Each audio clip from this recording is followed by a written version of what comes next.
Tuli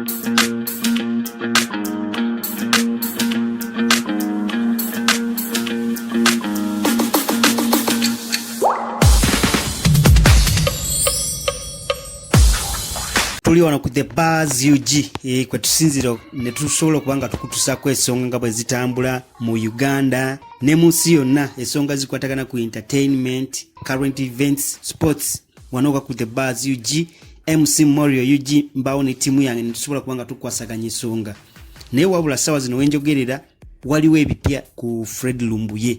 Soko subscribing onyigene ku kadde muganda wange osobola kubanga omanya ensonga bwe zitambula era nkubuuzaako yonna gy'osinzira mu bitundu by'eggwanga ebyenjawulo okutugoberera. Weebale nnyo kyokola ky'amaanyi, kansubira ensonga buli kimu kyokwasaganya kitambula bulungi. Mwebale nnyo bafani baffe batugoberera okuva ebweru w'eggwanga bali mu Turkey, Oman, Saudi Arabia.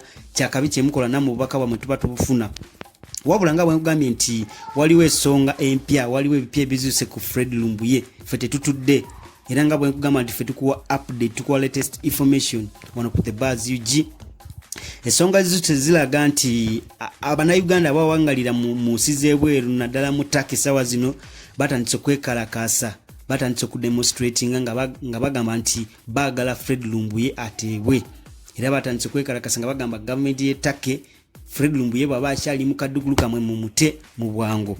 N'abamu ku bafani ba Fred Lumbuye abantu bonna badde bamugoberera ku social media mu nsi z'enjawulo bagamba nti alina okuteebwa, era saa zino wenjogerera hashtag erimu kusatulatinga ku social media egamba nti free Fred Lumbuye. Ye hashtag saa zino trending era esatulatinga ku social media.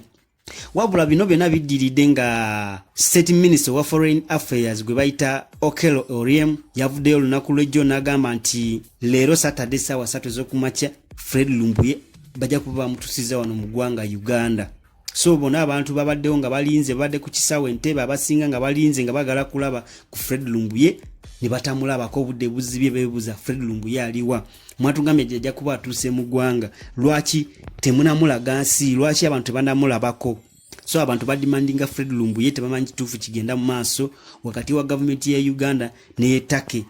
Era amalala amalage tongedde okuzuula ku ground galaga nti President Museveni sawa zino akwatagana alina bamafia be abali mu gavumenti y'e Turkey bakwatagana nabo era baagala Fred Lumbuye bamudipotinge.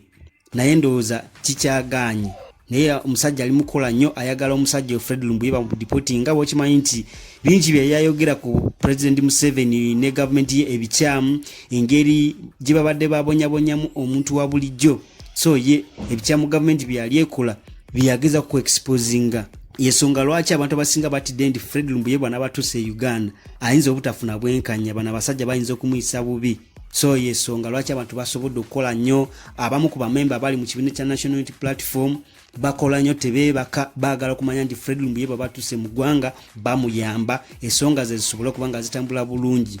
So geego ge tukyalinawo ku The Buzz UG. Era ne Nkunyingi Muwada mumanyi y'omu ku ba lawyers ba National Unity Platform era nga MP akikira ekitundu kye bayita Kyadondo East, yeyaddirira Bobi Wine mu bigere. Saa zino Bobi Wine ye mukulembeze w'ekibiina, era Muwada ye shadow minister owa Foreign Affairs, naye agamba nti bakola nnyo, tebeebase okugezaako nti balwanirira Fred Lumbuye, bamanya ki ekigenda mu maaso ku Fred Lumbuye. So agamba nti bana basajja flights 2 ezasetinze off mu Turkey nga ziraga nti babukinze nti Fred Lumbuye kwagenda okutambulira teyabaddeko, kiraga nti kituufu omusajja kyali mu Turkey. Era Muwada agamba nti naye saa zino ali ku bunkenge kubagamba nti abasajja bamukubira amasimu kuva mu ISO ne CMI, ebyo bitongole by'okwerinda nga bagamba nti ensonga za Fred Lumbuye aziveemu. Era agamba nti ne Minister wa Foreign Affairs Okello naye amukubira, y'omu ku abantu abamukubidde nga bagamba nti ensonga alina okuba nga azivaamu, stepping aside. Naye nga bwekimanyi nti Lumbuye yakola kinene nnyo okupromotinga NUP, National Unity Platform, n'okubanoonyeza kalulu, tebasobola okuba nga bamulekerera. Ensonga lwaki olaba nti abasajja tebatudde baagala okuyamba Fred Lumbuye. Tovaako ku The Buzz UG era nga bwegamba nti updates zonna latest information ozijja wano ku The Buzz UG. Tovaako, tukyaleeta ebikwatagana ku Lumbuye. Tiimu yaffe nene eri mu field, tujja kuba tukutusaako ensonga zonna nga bwe zitambula.